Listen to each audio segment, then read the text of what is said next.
우아한 언어 유희 강쌤입니다. 구독과 좋아요, 알림 설정 부탁드릴게요. 자, 오늘은 제가 어떤 이야기 들려드릴 거냐면 내 아이의 처리 속도. 평소 빠릿빠릿한 엄마와는 달리 느릿느릿 여유 있고 세워라 내워라 하는 아이들 때문에 속이 터지고 복장이 터지고 하셨던 분들 이 영상 꼭 봐주세요. 자, 내 아이의 처리 속도가 느린지 빠른지 평균에서 얼마나 떨어지는지 이런 것들이 알고 싶으시면 어떻게 하시면 되냐면 일단 가장 간단한 방법은 지능 검사를 받아보시는 거예요. 지능 검사는 위스크4에서는 이제 4개의 지표 중에 하나가 처리 속도 지표고요. 위스크5에서는 5개 지표 중에 하나가 처리 속도 지표입니다. 처리 속도 지표 점수를 보면 다른 지표들에 비해서 이 지표가 떨어져 있는 경우도 있고요. 또래 수준에 비해서 떨어져 있는 경우도 있어요.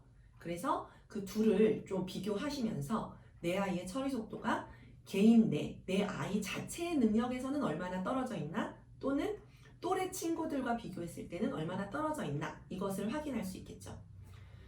그 외에 지능검사 받지 않고도 알 수 있는 방법은 일상생활에서 확인하시는 방법입니다. 가장 두드러지는 게 수행 속도가 느려요. 기본적으로. 그래서 학교에서 과제 수행을 할 때도 느리고요. 특히 시험에서 그 문제가 되게 두드러지게 나타날 수 있거든요. 어떤 게 있냐 하면 이 친구가 집에서 엄마랑 문제집 풀 때는 정확도도 높고 되게 잘 풀어요. 그래서 다 엄마랑 문제집에서 확인했고 문제집 풀 때는 또 다 100점 맞았던 부분인데 학교에서 시험만 봤다 하면 되게 실수도 많고 많이 틀리는 거예요. 풀기는 다 풀었는데 실수가 많게 나타나는 경우도 있고요. 아예 시간이 부족해서 못 푸는 경우도 있어요. 둘 다 처리 속도의 문제일 수 있거든요. 세 번째로는 초등학교 저학년 같은 경우는요. 선생님이 판서해 놓은 글자를 베끼는 거에서도 어려움이 나타날 수 있습니다. 또한 수학에서도 연산 유창성, 수학을 얼마나 빠르게, 연산을 얼마나 자동화되어 풀 수 있느냐 이런 부분에서도 문제가 나타날 수 있고요. 또한 읽기에서도 유창성의 제한이 있을 수 있어요. 그래서 주어진 글을 정확하게는 읽지만 굉장히 느리게 읽는다. 이런 양상이 나타날 수 있습니다. 이런 친구들한테 그럼 시간 제한을 주면 자기가 서둘러서 푸니까 풀 수 있지 않을까? 이렇게 생각하시잖아요. 그런데 이 친구들은 시간 제한이 있으면 더 오래 걸리는 양상도 있어요. 불안하기도 하고 막 빨리 풀어야 되는데 초조하고 발만 동동동동 구르면서 오히려 시간을 더 딜레이하는 경우가 있기 때문에 시간 제한이 있는 과제에서 더 느린 양상이 나타날 수 있습니다. 자, 그러면 처리 속도가 느린 아이들은 왜 이런 문제가 나타날까요? 이 문제, 그러니까 인지 처리의 속도에서 떨어지는 친구들이다 라고 보는 것과 의사 결정을 하는 속도가 좀 느리다 라고 두 가지의 개념으로 생각을 하거든요. 예를 들면 기호나 상징 이런 것들을 변별하고 재인하는 능력이 좀 떨어져요. 그런 속도 면에서 좀 차이가 있는 거예요. 그러다 보니까 기호나 상징의 대표적인 게 숫자와 글자거든요. 그래서 연산에서도 떨어지고 글자 읽는 거에서도 어려움이 있을 수 있습니다. 그리고 이런 친구들은 주의력에도 문제가 있는 경우가 많아요. 주의를 유지해서 어떤 과제를 끝까지 수행을 해야 하는데 주의력의 제한으로 처리 속도가 느려지는 거죠. 그리고 주의 깊게 탐색하는 기술도 좀 떨어지는 양상이 있을 수 있습니다. 또한 시각적인 내용을 운동으로 변환해서 기술하는 거에서도 또 어려움이 있어요. 그래서 처리 속도가 느린 아이들은 쓰기에 제한이 있는 경우도 상당히 있다라고 보시면 되겠습니다. 그래서 이런 의사결정 속도의 문제, 인지처리 속도의 문제 이런 것들이 또래와 다르다 보니까 이런 수행도에서 차이가 있을 수밖에 없는 것이죠. 그러면 우리가 처리 속도 느린 아이들을 보면서 어떻게 도와주면 좋을까? 정확성이 낮은 과제에서 속도만을 높이는 지시를 하면 아이들은 오히려 불안이 높아지면서 처리 속도가 더 느려질 수 있어요. 그렇기 때문에 단순히 처리 속도를 높이기 위해서 시간을 막 쪼는 게 아니고요. 정확성을 높여주는 과제가 1번이에요. 정확성을 높임으로써 아이가 이 정확한 과제에 대해서는 시간을 빠르게 수행할 수 있도록 훈련하는 게 목표가 되는 것이죠. 그래서 일단 정확성이 확보된 과제에 대해서는 아이가 스스로 타이머를 재서 시간을 측정한다거나 또 모래시계 같은 거 갖다 놓고 어느 정도 시간 내에 과제를 수행했는지를 스스로 평가해서 뭐 모는 종이 같은 거에 점을 찍는다거나 이런 것들을 이용하실 수도 있어요. 그래서 눈에 보이는 곳에 그런 자료들을 붙여놓고 아이도 내가 얼마나 빠르게 수행하는 게 좀 좋아지고 있나 이런 것들을 좀 확인해 볼 수 있도록 도와주시는 방법이 있고요. 두 번째로는 이제 환경을 구성해 주시는 거예요. 아까 말씀드렸던 것처럼 처리 속도 느린 아이들이 이제 주의력에도 영향을 받거든요. 그래서 주의력이 낮은 친구들이 꽤 많기 때문에 이제 주의가 좀 산만해질 수 있는 환경들을 좀 조절해 주시는 게 좋습니다. 안 그래도 처리 속도가 느린데 주변에 볼 것도 많고 만질 것도 많고 참견할 것도 많고 이러면 굉장히 그런 거에 신경을 쓰느라고 뭐 할 수 있는 것도 제대로 못해요.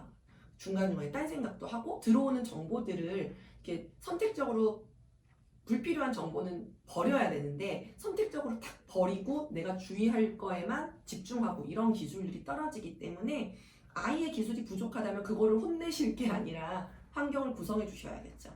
그래서 환경적으로 좀 이렇게 집중할 수 있는, 몰입할 수 있는 환경을 구성해 주시는 것도 굉장히 중요하고요.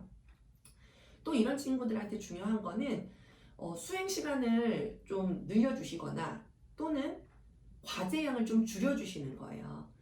이 친구들을 보시면 부모님들이 되게 이제 복장 터지고 속 터질 거라는 거 저도 너무나 잘 아는데 아이들 입장에서도 굉장히 억울한 친구들이거든요. 그러니까 예를 들면 동생하고 나하고 있는데 동생은 5쪽을 푸는데 30분 걸렸어요. 이 친구도 똑같이 5쪽을 풀으라고 시켰는데 얘는 2시간이 걸린단 말이에요. 그러면 동생은 똑같이 5쪽 풀고 놀고 있는데 나는 계속 공부하고 있어요. 엄마가 보기에는 아이가 똑같이 5쪽 풀었으니까 공부한 양은 똑같다라고 생각하실 수 있겠지만 아이 입장에서는 자기는 2시간 공부했단 말이에요. 그래서 너무 분하고 억울해요. 나는 맨날 공부를 더 많이 하는 것 같고 하루 종일 공부하고 있다는 생각도 들어요. 그렇기 때문에 이런 친구들을 위해서는 좀 과제량을 조절해 주시는 게 필요합니다. 이런 친구들 같은 경우는 의사결정 속도가 좀 느리고 판단하는 것들 좀 느리기 때문에 그런 것들을 좀 보드게임이나 이런 데서 이용하시는 것도 좋아요. 최근에는 보드게임이 너무 다양해지고 재밌는 것들도 많이 나왔기 때문에 좀 살펴보시면 뭐 좀 주의를 기울여서 해야 되는 메모리 게임 같은 것들도 이 친구한테 도움이 되고요. 또는 빠르게 판단해야 되는 두더지 게임 같은 거 이런 것도 굉장히 도움이 될 수 있거든요. 그래서 이런 뭐 보드게임이나 놀이들 이런 것들을 이용하시는 방법도 좋고요. 또는 뭐 저 같은 경우는 좀 자주 사용하는 방법인데 어디를 가야 돼요. 우리가 어디를 가야 되는데 제가 지도를 이제 보는 거죠. 지도를 보면서 우리가 여기서부터 여기까지 갈 건데 어느 길로 가는 게 가장 빠를까? 그걸 이제 아이한테 판단하게 하고 실제로 그 곳까지 도착하는데 가장 빠른 길이 어딘지를 그려보게 하는 거예요. 직접 지도에. 그렇게 해본 다음에 인터넷으로 지도를 펴서 길찾기 프로그램 되게 많잖아요. 길찾기에서 본인이 찾은 그 컴퓨터에서 제시하는 길찾기 방법과 본인이 그려놓은 길찾기 방법이 다른지 같은지 이런 걸 비교하게 시키는 거죠. 그래서 아이가 그런 의사결정을 좀 빠르게 처리할 수 있는 것들을 연습을 좀 해보는 거예요. 그래서 가정 내에서 아이들한테 뭔가 학습적으로 또는 과제 수행을 연습하는 데 있어서 아이의 증상을 보시고 막 그거를 화를 내시면서 그냥 내 기준에 맞춰서 빨리 하란 말이야. 네가 느리게 하니까 그렇지 라고 혼을 내시기보다는 어떻게 하면 아이가 좀 더 몰입해서 아이도 빨리 과제를 수행할 수 있을까 이런 거에 좀 주의를 기울여 주시면 좋겠고요. 또 아이가 이제 정확하게 수행할 수 있는 과제에 대해서 속도를 높였는데 아이가 수행 속도가 진전되는 게 보인다면 아주 적극적으로 아이를 칭찬해 주시는 것도 필요하겠죠. 아이가 어떻게 하면 좀 더 빠른 수행을 할 수 있을지 뭐 보드게임이라든지 또 일상적인 생활이라든지 이런 데서 좀 고민을 해보면서 접근하실 수 있는 방법을 고민하고 시행해 보셨으면 좋겠습니다. 네, 그럼 제가 또 다음 시간에 더 좋은 아이템으로 여러분들 찾아뵙도록 하겠습니다. 감사합니다. 구독은 필수, 좋아요는 잊지 마세요. 알림 설정 딸랑딸랑. 다음 영상 기대해주세요.